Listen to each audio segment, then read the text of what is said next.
महापुरुष कौन है? आइए कबीर सागर से आपको स्पष्ट करते हैं, जो खुद कबीर परमात्मा द्वारा बोला गया सूक्ष्म वेद है। देखिए कबीर सागर में बोध सागर के स्वसम वेद बोध के पेज नंबर 171 पर लिखा है कि 5 सहस और 500 जब कलयुग बीत जाए, महापुरुष फरमान तब जग तारण को आए। हिंदू तुर्क आदिक सबे जेते जीव जहान, सतनाम की साख गही पावे पद निर्वाण। यथा सरितगण आप ही मिले सिंधु में धाय, सत सुकृत के मध्य तिमी सभी पंथ समाये। जब लग पूर्ण हुए नहीं ठीके को तिथिवार, कपट चातुरी तभी लो स्वसंवेद निराधार। सभी नारी नर शुद्ध तब जब ठीक का दिन आवन, कपट चातुरी छोड़ के शरण कबीर गहन। एक अनेक हो गए पुनः अनेक हो एक, हंस चले सतलोक सब सत्य नाम की टेक। घर घर बोध विचार हो दुर्मति दूर बहाए, कलयुग में सब एक हो बढ़ते सहज सुभाए। कबीर साहिब जी यहाँ स्पष्ट कर रहे हैं कि कलयुग अभी समाप्त नहीं हुआ है। कलयुग के अंदर ही एक समय ऐसा आएगा जब कलयुग में ही सब एक होकर सहज स्वभाव वाले हो जाएंगे। कलयुग में ही सतयुग जैसा माहौल हो जाएगा जो कि हजारों वर्षों तक चलेगा। 2032 तक आदि सनातन धर्म प्रतिष्ठित हो जाएगा और पूरे विश्व में फैल जाएगा। कहाँ उग्र का शूद्र हो हर सबकी भव भीड़, सो समान सम दृष्टि है समर्थ सत कबीर। भावार्थ है कि जब कलयुग 5505 वर्ष बीत जाएगा तब वो महापुरुष इस धरा पर आएंगे और हिंदू मुस्लिम व सभी धर्म पंथों को एक करेंगे, सब सतनाम का जाप करेंगे और मोक्ष को प्राप्त करेंगे। दुनिया के जितने भी धर्म व पंथ है वो सभी उस महापुरुष के द्वारा चलाए गए 13वें पंथ जो आदि सनातन पंथ होगा उसमें ऐसे मिल जाएंगे जैसे सभी नदियां बड़े समुद्र में मिल जाती हैं। जब वो समय आएगा तब पृथ्वी के सभी मनुष्यों का स्वभाव सहज और शुद्ध हो जाएगा, सबकी बुद्धि निर्मल हो जाएगी, सब पाप करने से डरेंगे, यानी नर नारी कपट चतुराई छोड़कर कबीर परमात्मा की शरण ग्रहण करेंगे। दर्शकों, यहाँ पर हम आपको ये भी बताना चाहेंगे कि कलयुग अभी खत्म नहीं हुआ है। कलयुग अपने समय अनुसार ही समाप्त होगा, जो है 4,32,000 वर्ष। दर्शकों, अब आपको कलयुग के अंतिम चरण यानी जब कलयुग समाप्त होगा उस विषय में बताते हैं। कलयुग के तीसरे चरण यानी कलयुग के अंत में कल की अवतार जन्म लेगा जो राजा हरिश्चंद्र वाली आत्मा ही होगा। उस समय कलयुग की हालत बहुत खराब हो जाएगी, मनुष्य मनुष्य को खाने लगेगा और जिस भी मनुष्य में भक्ति का बीज नहीं होगा उसको कल की अवतार यानी राजा हरिश्चंद्र वाली आत्मा अपनी तलवार से काटकर समाप्त कर देगा और सतयुग की स्थापना करेगा। कल की अवतार सिर्फ उन्हें छोड़ेगा जिनके अंदर भक्ति का बीज होगा यानी भगवान की चाह बाकी होगी। दर्शकों, जैसा कि हम आपको पहले बता चुके हैं कि 1997 में कलयुग के 5505 वर्ष पूरे हो चुके हैं और 1997 में स्वयं कबीर परमात्मा इस धरातल पर आकर संत रामपाल जी महाराज को मिले और उन्हें सार नाम व सार शब्द देने का आदेश दिया। अब आपको ये बात जानकर हैरानी होगी, जिस महापुरुष की बात भविष्य मालिका पुराण और कबीर सागर कर रहे हैं वो महापुरुष कोई और नहीं बल्कि संत रामपाल जी महाराज ही हैं। जो महापुरुष 13वें पंथ का प्रवर्तक होगा वो संत कोई और नहीं बल्कि संत रामपाल जी महाराज ही हैं। संत रामपाल जी महाराज ही वो संत हैं जो सब धर्मों को एक करके आदि सनातन धर्म की स्थापना करेंगे। संत रामपाल जी महाराज ही वो संत हैं जो 31 वर्ष से अपने भक्तों को 3 समय की आरती करवाते हैं। संत रामपाल जी महाराज गरीबदास जी महाराज वाले पंथ से हैं। संत रामपाल जी महाराज जी जो अद्भुत ज्ञान दे रहे हैं उसी से सभी धर्म व पंथ एक होकर आदि सनातन धर्म में प्रवर्तित हो जाएंगे। दर्शकों, हम आपको ये भी बताना चाहेंगे कि संत रामपाल जी महाराज सन 1994 से ही यानी जब से संत रामपाल जी को अपने गुरुदेव से नाम दीक्षा देने का आदेश हुआ है तब से ही संत रामपाल जी 3 समय की संध्या आरती करते व करवाते हैं जो मनुष्य के मोक्ष में सहयोगी है। दर्शकों, ऋग्वेद में भी प्रमाण है कि जो पूर्ण संत आएगा वो 3 समय की संध्या आरती करने को देगा। आइए आपको ऋग्वेद में प्रमाण दिखाते हैं। ये है ऋग्वेद मंडल 8 सूक्त 1 मंत्र 29, जिसमें साफ साफ लिखा है कि पूर्ण संत 3 समय की संध्या सुबह दोपहर और रात्रि तीनों संध्या में परमात्मा की स्तुति करवाएगा।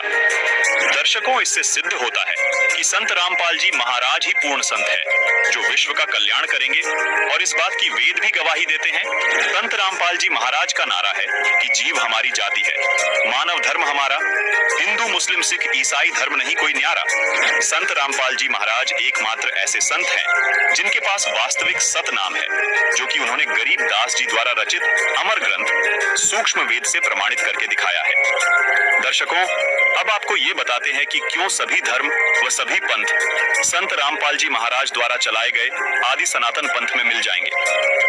गीता अध्याय 17 श्लोक 23 में बताया गया है कि पूर्ण परमात्मा को पाने का ओम तत्सत मंत्र है, जो सांकेतिक है। सामवेद संख्या नंबर 822 में भी यही कहा गया है कि उस परमात्मा को पाने का भी त्रितस्य नाम है, यानी 3 नाम का मंत्र है जो सांकेतिक है। दर्शकों, अब आपको पवित्र कुरान शरीफ का एक ऐसा भेद बताते हैं जिसे जानकर आप हैरान रह जाएंगे। पवित्र कुरान शरीफ में 2 आयत ऐसी हैं जिनके बारे में सभी अनुवादक स्वयं कहते हैं कि इन 2 आयतों का अर्थ स्वयं खुदा ही जानता है। वो 2 आयत कौन सी हैं? आइए दिखाते हैं। दर्शकों, ये है पवित्र कुरान शरीफ की सूरह अश सूरह 42 की आयत नंबर 1 और 2, जिसमें आप देख रहे हैं कि जिसमें एन सीन काफ अक्षरों का अर्थ नहीं किया गया है। आइए इसे विस्तार से समझाते हैं। एन अरबी भाषा की वर्णमाला का अक्षर है, जो देवनागरी यानी हिंदी वर्णमाला का अ अक्षर है। सीन अरबी भाषा की वर्णमाला का अक्षर है, जो देवनागरी हिंदी भाषा का स अक्षर है। इसी तरह काफ भी अरबी वर्णमाला का अक्षर है, जो देवनागरी हिंदी वर्णमाला का क अक्षर है।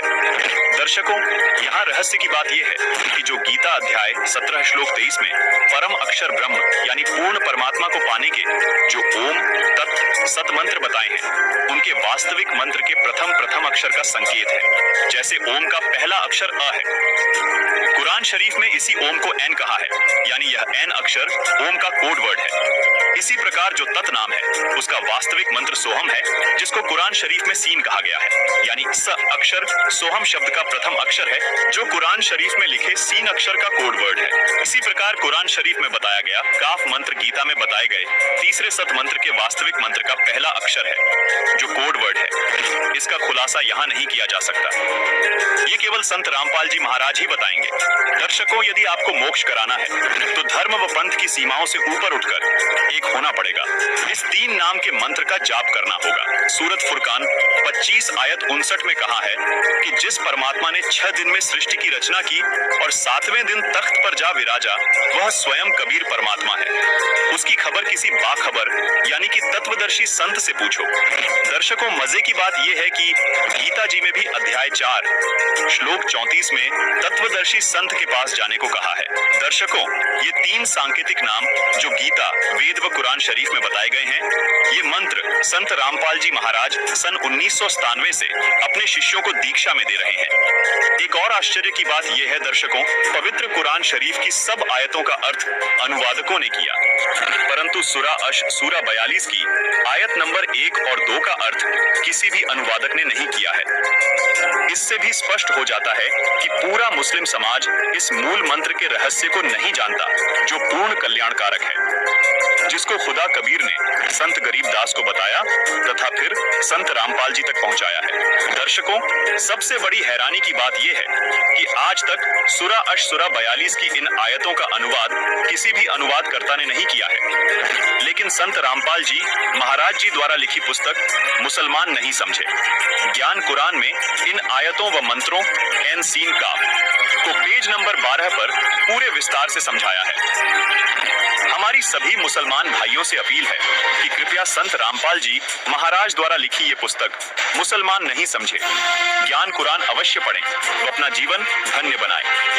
गीता, वेद व कुरान में बताए गए ये सांकेतिक मंत्र केवल संत रामपाल जी महाराज के पास है, इसलिए सभी धर्म व सभी पंथ केवल संत रामपाल जी महाराज से ही नाम दीक्षा लेकर मोक्ष प्राप्त कर सकते हैं। संत रामपाल जी महाराज ये सांकेतिक मंत्र 1997 से अपने शिष्यों को दे रहे हैं, जिससे उनको अद्वितीय लाभ हो रहे हैं। संत रामपाल जी महाराज सूक्ष्म वेद से प्रमाणित करके बताते हैं कि जैसे हिंदू साहिबान अलग अलग समय पर अलग अलग देवताओं की स्तुति करते हैं, उसी प्रकार मुस्लिम भाई भी 5 समय की नमाज करते हैं, जो कि अल्लाह की स्तुति है।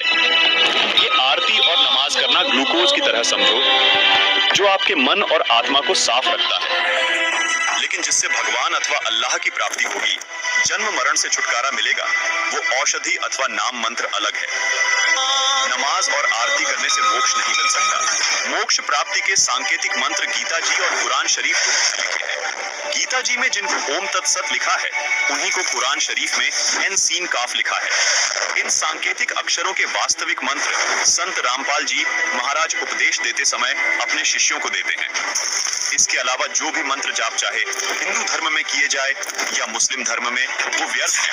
जैसे हिंदू धर्म के तथा कथित धर्म गुरु राधे राधे, ओम नमः शिवाय, हरे राम, हरे कृष्ण, ओम भगवते वासुदेवाय नमः मंत्र देते हैं। ओम नमो भगवते वासुदेवाय आप जपें, इसलिए शास्त्र विरुद्ध है। इसी प्रकार मुसलमान भाई कलमा पढ़ते हैं, उससे भी कोई लाभ नहीं होगा, क्योंकि वो कुरान में लिखे एन सीन काफ मंत्रों से मेल नहीं खाते। कुरान के अनुसार हक पूजा के यही 3 मंत्र हैं जो सांकेतिक है, जिनको केवल बाखबर ही बता सकता है। दर्शकों से हमारा निवेदन है कि यदि आपको मोक्ष चाहिए तो जो भक्ति संत रामपाल जी महाराज बता रहे हैं वो ही भक्ति करनी होगी, क्योंकि संत रामपाल जी महाराज के अतिरिक्त कोई भी तत्वदर्शी संत अथवा बाखबर इस पृथ्वी पर नहीं है। दर्शकों, अब आपको सुप्रसिद्ध संत तुलसीदास उर्फ जय गुरुदेव मथुरा वाले बाबा की एक पुस्तक दिखाते हैं। पुस्तक का नाम है जय गुरुदेव की अमरवाणी भाग 2, जिसके पेज नंबर 59 पर एक भविष्यवाणी मिलती है। बाबा जय गुरुदेव ने 28 अगस्त 1971 को एक भविष्यवाणी की थी, जिसमें बाबा जय गुरुदेव जी ने बताया कि महापुरुष का जन्म भारतवर्ष के छोटे से गांव में हो चुका है और वह व्यक्ति मानव इतिहास का सबसे महत्वपूर्ण व्यक्ति बनेगा। उसे जनता का इतना बड़ा समर्थन प्राप्त होगा कि आज तक किसी को नहीं मिला है। वह महापुरुष नए सिरे से विधान को बनाएगा और वह विश्व के संपूर्ण देशों पर लागू होगा। उसका एक झंडा होगा, उसकी एक भाषा होगी। दर्शकों, बाबा जय गुरुदेव ने 7 सितंबर 1971 को एक और भविष्यवाणी की है। देखिए, इसी पुस्तक जय गुरुदेव की अमरवाणी भाग 2 के पेज नंबर 50 पर लिखा है कि वह अवतार जिसकी लोग प्रतीक्षा कर रहे हैं वो 20 वर्ष का हो चुका है। यदि उसका पता बता दूं तो लोग उसके पीछे पड़ जाएंगे। अभी ऊपर से आदेश बताने के लिए नहीं हो रहा है। मैं समय का इंतजार कर रहा हूं और सभी महात्माओं ने समय का इंतजार किया है। समय आते ही सबको सब कुछ मालूम हो जाएगा। दर्शकों, 7 सितंबर 1971 को 20 वर्ष का होने वाला वो महापुरुष कोई और नहीं बल्कि संत रामपाल जी महाराज ही हैं, जिनके समर्थकों की गिनती दिन रात बहुत तेजी से बढ़ती जा रही है, जिनके ज्ञान का परचम पूरे विश्व में लहराने लगा है, जो जल्द ही पूरे विश्व में स्थापित हो जाएगा। दर्शकों, अभी आपको हंगरी नाम के एक महान भविष्यवक्ता की महान भविष्यवाणी से रूबरू करवाते हैं। देखिए, हैरान कर देने वाली ये भविष्यवाणी। ये देखिएगा, ये एक पुस्तक है, एक पुरानी फटी पुरानी सी है किताब। ये देखो, युग निर्माण की सुनिश्चित संभावना, ये इसका नाम है, टाइटल है। लेखक है इसका बलराम सिंह परिहार, प्रकाशक है युग निर्माण योजना, गायत्री तपोभूमि मथुरा से।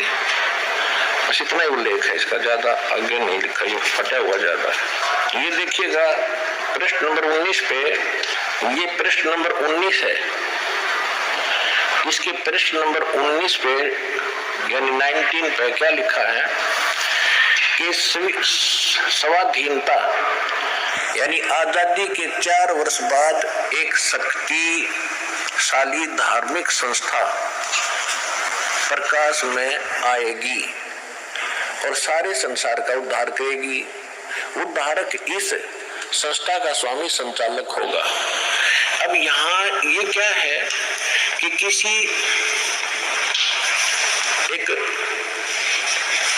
भविष्यवाणी है, हंगरी नाम का कोई भविष्यवक्ता था, उसकी ली है इसने, अपनी पुस्तक तैयार की है, लोगों की सुना के पटपटा के, तो इसने अपने हिसाब से इन्होंने उस पर सेट कर रखी है। इसका अर्थ ये था कि 1947 में भारत स्वतंत्र हुआ, उसके 4 वर्ष बाद दास का जन्म हुआ 1951 में। इसका अर्थ तो ये बनता है कि स्वाधीनता के 4 वर्ष बाद 1951 में एक संत का जन्म होगा जो धार्मिक संस्था को ऐसी बनाएगा जो पूरे विश्व का कल्याण करेगा।